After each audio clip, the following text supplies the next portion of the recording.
João, o que você tá fazendo? E vamos Limpando o quê? a parede. Por quê?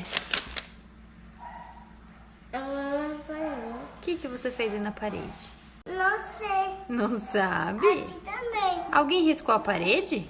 Sim. Quem riscou a parede? E aqui também. Aí também. Quem que riscou? Eu. Você? É. Onde que pode riscar? A parede não. Na parede não. Onde que pode riscar? No papel. No papel, né? Tá bom.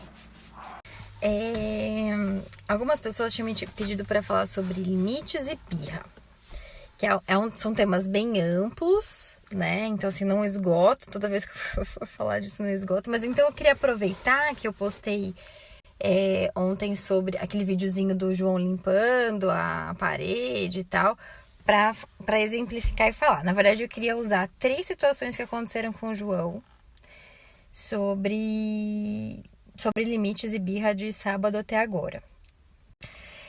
Primeiro eu queria falar que, assim, eu tenho formação em disciplina positiva, além da terapia cognitivo-comportamental, né? E a disciplina positiva tende a ser vista como algo permissivo, e ela tá longe de ser permissiva, né? Porque ela alinha, né? O mantra dela é alinhar gentileza com firmeza, né?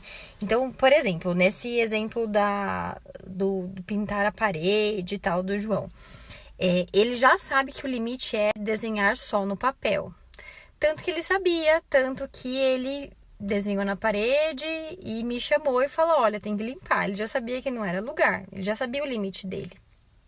Só que também ele já teve experiências de que limpar não é problema, ele gosta de limpar, inclusive ele tá querendo sujar para poder limpar, né? Até que, por exemplo, ele tem a experiência de que, dependendo com que ele risca, a parede não vai sair. Que já aconteceu com o sofá. Eu cheguei a postar do sofá, né? E aí ele até se desespera e tal. É outro assunto que eu vou ter que entrar, que ele já tá com uns comportamentos mais ansiosos, que eu tenho que tomar cuidado, porque eu acho que eu modelo com a minha ansiedade, eu mostro pra ele também. Enfim, depois eu conto um pouco disso também. Então, nesse sentido, o limite já é estabelecido e a consequência é limpar. Então, é algo aparentemente mais simples, uma situação mais simples. Mas eu tomo cuidado de não generalizar quando eu falo de limites, forma uma fórmula mágica, faça assim, assim, assado, porque a gente sempre tem que pensar na função do comportamento, né? Então, assim, algumas orientações são mais genéricas, mas algumas não dá. Então, por exemplo, hoje cedo, então esse evento de riscar a parede foi ontem. Mas hoje cedo, por exemplo, ele acordou e eu tava trabalhando num escritório em casa e ele foi até lá e aí ele quis desenhar. Eu falei, opa, melhor, porque daí eu trabalho mais um pouquinho enquanto ele desenha. E dei canetinha pra ele desenhar num papel. E só que quando eu olhei, ele tinha riscado a cadeira e ele me apontou. Ele apontou a cadeira, apontou todos os lugares da cadeira que ele tinha apontado. Só que eu tenho que parar para pensar que talvez a função desse comportamento dele tenha sido valorizar o comportamento. Ele queria que eu valorizasse. Porque ontem, por exemplo, eu filmei ele limpando a parede. Então, eu dei uma valorizada nesse comportamento dele. Daí eu falo, opa, então ele sabe qual que é a regra, ele sabe qual que é o limite. Então, como ali eu vi que tudo bem eu limpar depois, eu ignorei, assim, eu fingi que não vi que ele tinha riscado. Eu falei, riscou, tal, mas não dei bola e direcionei a atenção dele para uma outra coisa, né? Então, às vezes a gente quer deixar muito claro um limite, mas às vezes a criança sabe o limite, a gente tem que entender o porquê, o que está por trás da intenção dela naquele comportamento. Então, essas situações, a primeira situação, eu englobei 2 situações em uma, né? Essa situação que eu queria comentar que foi a mais simples de manejar, né? Naturalmente, não tive que fazer grandes coisas. Uma intermediária foi no sábado, que eu fui com ele no shopping, com a minha irmã e com o meu sobrinho. E na hora de ir embora, a gente passou na praça de alimentação do shopping, tinha um lugar de brincar de crianças com uma piscina grande de bolinhas e um espaço assim, que normalmente ele olha e não fala nada, porque ele nunca foi, assim, ele não fala nada. E a minha irmã já falou, ele vai querer e tal. Eu falei, não, normalmente ele não quer. Mas bem nesse dia, não sei se ele escutou ou não, ele falou, eu quero ir lá, eu quero ir lá, eu quero ir lá. E tudo bem ir ou não, acho que depende de cada família, isso, assim, até poderia ir, mas eu não queria que ele fosse, porque eu não queria criar o hábito dele entender que toda vez ele pode ir no brinquedo. Eu quero deixar esse tipo de coisa para situações mais específicas, não quero que se torne um hábito. Uma decisão minha, assim, não é certo ou errado, isso depende da decisão da família, né? E eu não queria. Aí eu falei pra assim, olha, João, é para crianças grandes, tá vendo que tem crianças maiores que você lá? A gente vamos pra casa, desvia o foco. Papai tá te esperando e tal. E aí a minha irmã falou, não, mas será que a gente não pode entrar junto e tal? Né? Poderia, eu acho, se eu perguntasse. Mas eu não era isso, eu queria colocar o limite. Por isso que eu tô usando esse exemplo. Porque é um limite que eu quero estabelecer com ele, né? Não é algo que eu quero que esteja dentro de um hábito dele, né? Quero que esse tipo de situação seja mais inusitada, que se torne talvez mais motivadora, mais interessante fazer em situações mais específicas, né? E aí eu quero ir, eu quero ir, eu quero ir. E aí começou a fazer uma leve birrinha. E aí eu, não, calma. E assim, eu tranquila, assim, o ideal é a gente não se desesperar, né? Porque a gente quer resolver a situação. Quando a gente quer resolver a situação, a gente geralmente tem decisões precipitadas e inadequadas, porque a gente se leva pela emoção. Então, o que eu tinha que entender? Eu tinha que entender que ele talvez se frustrasse com a situação, porque ele não ia no brinquedo, e que ele não tem uma idade suficiente para manejar essa frustração sozinho. Então, primeiro, ele precisa de tempo, e ele precisa de acolhimento, e ele precisa que eu ajude ele a desviar o foco, né? A lidar com aquela situação que ele ainda não sabe lidar. E como é clássico de toda criança, ele se jogou no chão. Se jogou no chão e deitou. Não fez uma birra que chama muita atenção, mas se jogou no chão, clássico de um shopping e tal. Inclusive, minha irmã achou demais, porque do tipo, quero ver agora, né? Vai lá, psicóloga.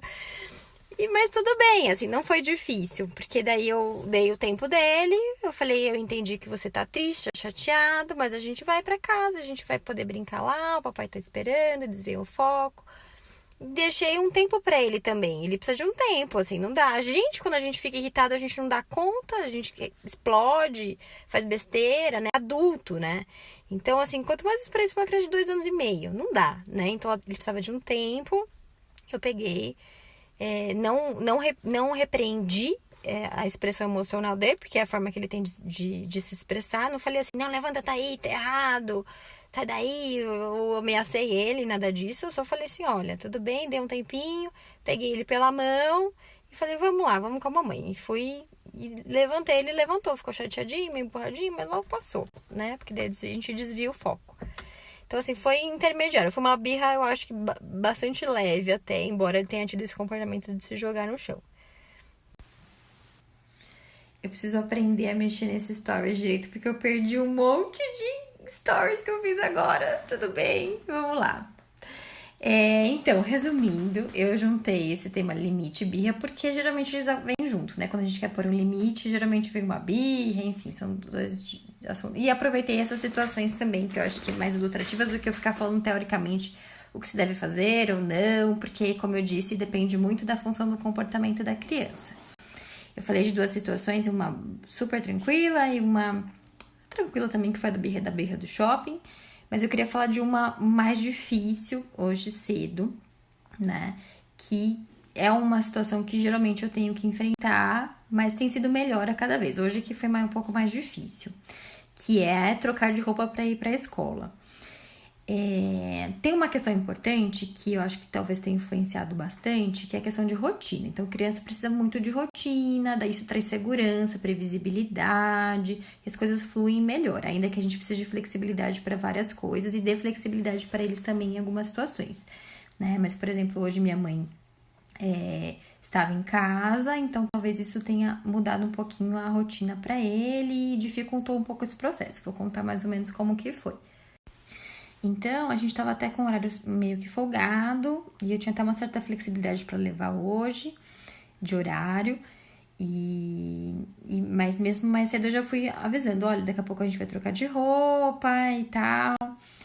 Mas enquanto isso, ele não queria, né? Eu tentei uma vez, ele falou, não. Eu falei, tá bom, daqui a pouco a gente troca. Aí eu fui fazer minhas coisas, terminar de me arrumar, separar as coisas e fazer as coisas que eu tinha que fazer. De vez em quando eu vinha e tentava trocar e não aceitava.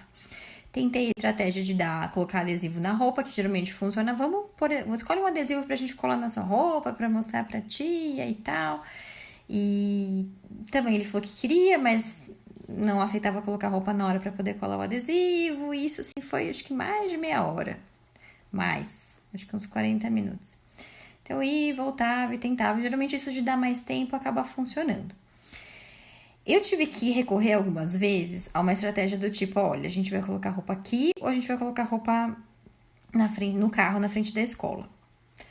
E aí ele não aceitava colocar roupa na hora, nem com alternativas criativas e etc. E eu acabava colocando ele ou só de camiseta e fralda, ou até já cheguei a colocar só de fralda e colocava a roupa na frente da escola, que até lá ele tava ok, ele viu que chegou e colaborava e colocava, né? Que não é o ideal, lógico, né? Mas enfim. E aí, como isso aconteceu algumas vezes, eu passei a dar essa alternativa e ele acabava aceitando. Ele falou, não, eu quero pôr roupa aqui. Então ele passava a aceitar quando eu dava essas opções, em último caso, depois de eu ter tentado várias coisas, ele aceitava colocar roupa aqui. E hoje eu fiz isso várias vezes. E ele não aceitava. Então, quando eu colocava ele, ia levar ele pra pôr no carro, ele falava, não. Aí eu falava, então ele falava na escada. Aí eu falava, então vamos pôr a roupa na escada. Aí eu entrava, vamos pôr na roupa assim, não quero. Então vamos pôr lá na frente. Aí a gente ficou nessa, tipo, umas 5, 6 vezes, eu acho, nessas idas e vindas. Aí eu falei assim, agora chega, a gente já tá atrasado, a gente vai. Aí ele viu que, não sei se minha reação realmente foi já de mostrar que meu limite já estava estourado. E aí, depois de muito, assim, não foi nada agradável, não foi o ideal de manejo, com certeza. E aí ele falou assim, ele viu que eu ia fazer de qualquer jeito, né? E aí ele pegou, então me dá a chave do carro. Aí ele segurou, eu dei a chave do carro. E aí ele permitiu que eu colocasse a calça nele. Isso a gente tava na escada dentro de casa. Mas assim, foi no limite, ele tentou várias vezes, então assim, no fundo ele não sabia muito o que ele queria. Ele tava incomodado porque talvez ele não quisesse ir pra escola, a avó tava em casa, parecia um dia que não era um dia de semana, não sei muito bem a compreensão dele, né? Mas não necessariamente é um desafio, a gente tem que tomar cuidado com interpretar como a criança desafiando a gente, porque quando a gente entende dessa maneira, a gente tende a ser agressivo com a criança, a gente quer se impor. E o se impor deixa ela mais irritada e mais opositora, né? Então, ainda que seja, né? A gente tem que tomar cuidado pra gente não interpretar dessa maneira, porque geralmente a gente não tem um comportamento que ajuda a situação. Então, a gente tem que pensar qual que é o nosso comportamento que ajude. A gente não tem que ganhar, não é uma disputa. A gente tem essa tendência a disputar poder nas relações, de todo tipo de relação, com o marido, com o chefe, né? A gente vê isso nitidamente. A gente tem que pensar, não, qual que é a melhor forma de resolver? Sem, é lógico, de ser uma resolução só instantânea, porque se a gente permite, a gente ferra as outras próximas situações, né? Então, a gente tem que pensar a longo prazo. Se eu fizer isso aqui, o que ele vai entender para as próximas, né? Então, ali ele não sabia muitas opções, mas ele achou as alternativas que ele queria achar e ok. Mas isso só para mostrar que não tem uma solução mágica, assim. Então, eu já tentei diversas estratégias, né? Então, aquele exemplo que eu dei do distrair ele enquanto eu trocava e tal. Que é uma coisa que, por exemplo, hoje eu não pensei. Eu devia ter pensado. Mas como eu também estava fora da rotina comum, eu tava trocando ele no quarto. Geralmente, essa situação eu já tô com ele com as coisas na sala para trocar ele. E tem mais estímulos para eu trocar, enfim. Eu também não pensei em outras alternativas, que seria o ideal, né? Mas que a birra vem, geralmente, quando a gente quer pôr um limite, né? E a criança não tem repertório para lidar com aquilo, ela também não consegue decidir. E a gente entra no da criança e isso só alimenta a possibilidade de birra, né? Então, eu acho que, assim, esse tema birra, ele vai voltar diversas vezes, porque depende, né? Então, não tem fórmula mágica. Então, conforme as coisas forem acontecendo, ou vocês sugerindo situações específicas também, eu posso ajudar a pensar. Eu acho que do que a gente pensar em fórmula mágica, porque não tem fórmula mágica, não tem.